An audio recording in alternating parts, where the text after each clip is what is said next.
Hi everyone! Ito na guys. So, magugupit tayo ngayon. Ayan, meron akong customer. Ay, customer na walang tiwala. Ayan guys. So, gusto niyang magpagupit dahil mahaba na daw yung buhok niya. Ayan, so gusto niya kalbuhin ko siya. Ayan guys. So, kalbuhin ko na tong makapal niyang buhok. Para kasi wala siyang tiwala guys. Wala siyang tiwala. Kala niya hindi ako parunong magupit. Ayan. So, tingnan ko lang kung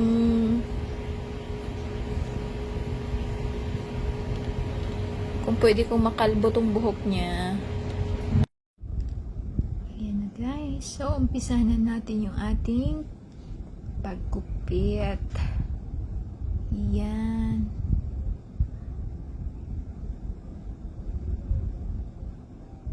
Habang nagugupit tayo, magbabantay din tayo ng baby.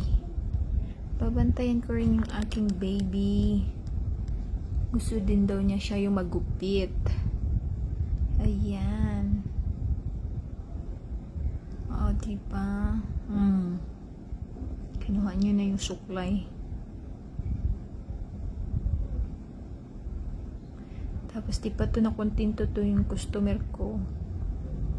Binidyohan niya pa. Diba? Video lang. Free gupit to. Free gupit.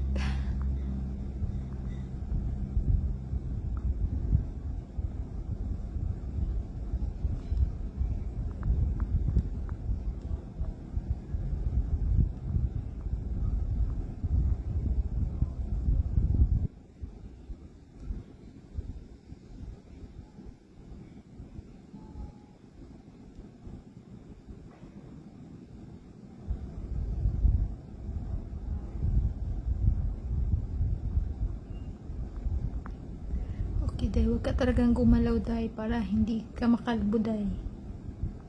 Pag ikaw gumalaw, naku po. Hanggang liig na yan. Hanggang liig na yung puto ng buhok mo.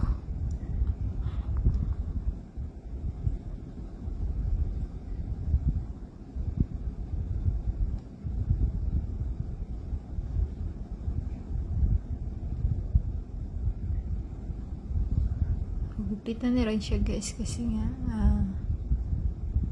start na rin ng klase, start ng school.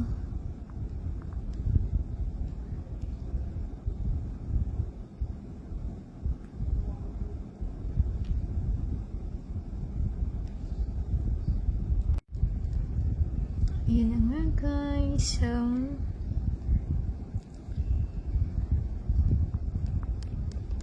Seryoso muna tayo dyan sa pagugupit. Yan. Yung customer ko kinakabahan na. Kinakabahan na siya.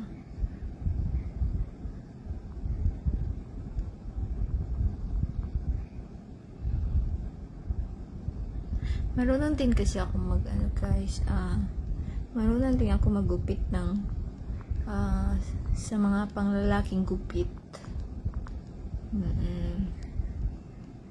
Hindi lang sa babae, panglalaki din.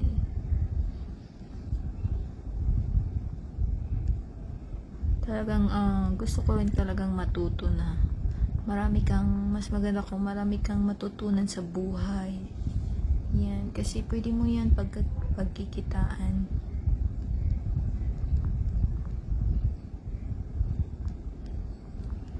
Mas maraming alam, mas marami kang tawag dito. Marami kang posibleng magiging magiging negosyo mo, o diba?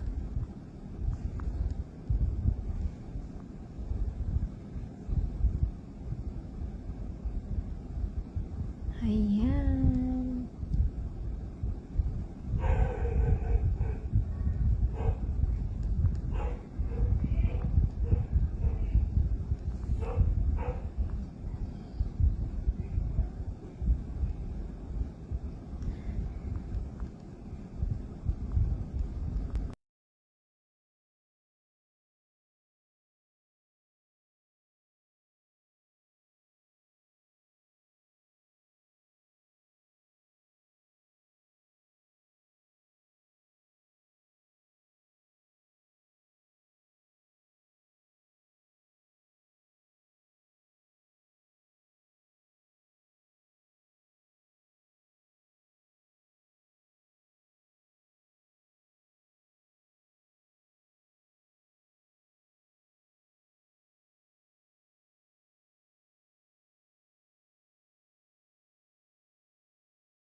Ayan na guys, so patapos na ang paggupit. So yun, so natuto ako dito guys sa paggugupit no is start nung pandemic.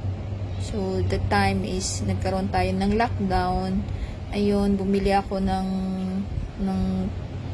gunting, razor at iba pa no, mga gamit ng paggupit.